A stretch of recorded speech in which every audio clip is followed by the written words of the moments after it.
kashf scientists ilmiy odamlar va turistlarning ehtimoli bor. Masofaviy tabiat muhitiga, masalan Janubiy qutbga bu rivojlanishning advantagelari disadvantagelaridan ustunmi? Endi simple ko'ramiz. As technology has developed, people can travel to remote natural areas. While this can trend is beneficial to some extent, I would agree that its disadvantages are more significant. Texnologiya rivojlangan sari odamlar hozir sayohat qila oladi tabiat qo'yniga. Garchi bu tendensiya ma'lum darajada foydali bo'lsa-da, men bunga qo'shilaman. Bunga qo'shilgan bo'lardimki, uning disadvantagelari judayam muhim deyilgan. Endi body one. On the one hand, visiting isolated natural places has some benefits. Firstly, this is newer and more interesting type of traveling, since going to other cities or countries has been too common for most people. It might be more exciting for them to explore new places such as hills or the Amazon rainforest. This gives them valuable experience and unforgettable memories. Secondly, when visiting remote areas, people, especially scientists, might acquire more knowledge about their natural habitat.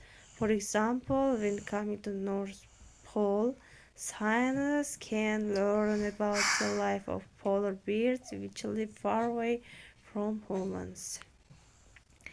Bir tomondan ajratilgan tabiat qo'yniga, tabiat hududlariga tashrif buyurish benefitlari bor, foydali tomonlari bor. Birinchidan bu yangiroq va qisqaroq sayohat turi. Shaharlar, davlatlarga borish sababli juda ko'p odamlarga keng tarqalgan. Bu ular uchun yangi joylarni kashf qilish, Amazoniya o'rmonlari yoki Janubiy qutbga borish qiziqarli. Bu ularga beradi valuable experience, qimmatli tajriba va unutilmas xotiralarni beradi. Ikkinchidan, bu visiting remote areas odamlarga knowledge about natural habitat, for example North Pole science o'rganadi. Janubiy qutb hayoti haqida, insonlardan uzoqda yashaydigan qutb ayiqlari haqida o'rgana oladi. Body two.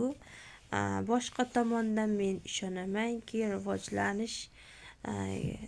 rivojlanishning kamchiliklaridan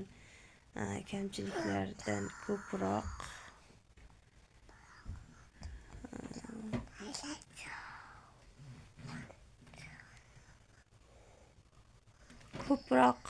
kamchiliklari bor. Birinchidan, sayohat tabiat qo'yniga xavfli. Agar sayohatchilar samarali tayyorgarlik ko'rmagan bo'lsa, masalan Janubiy qutbda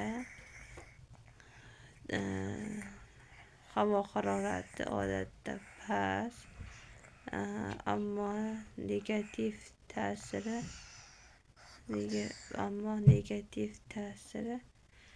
odamlar sog'lig'iga sayohat o'rmonlarga xavfli odamlar uchun duch keladi, hayvonlarning hujum qilishi. Also yana bu talab qiladi judayam ko'p investment va ta'minlaydi.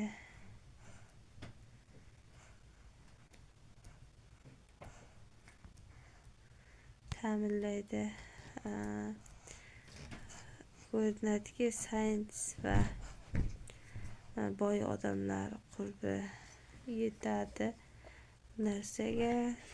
Developmentlar ham majbur bo'ladi.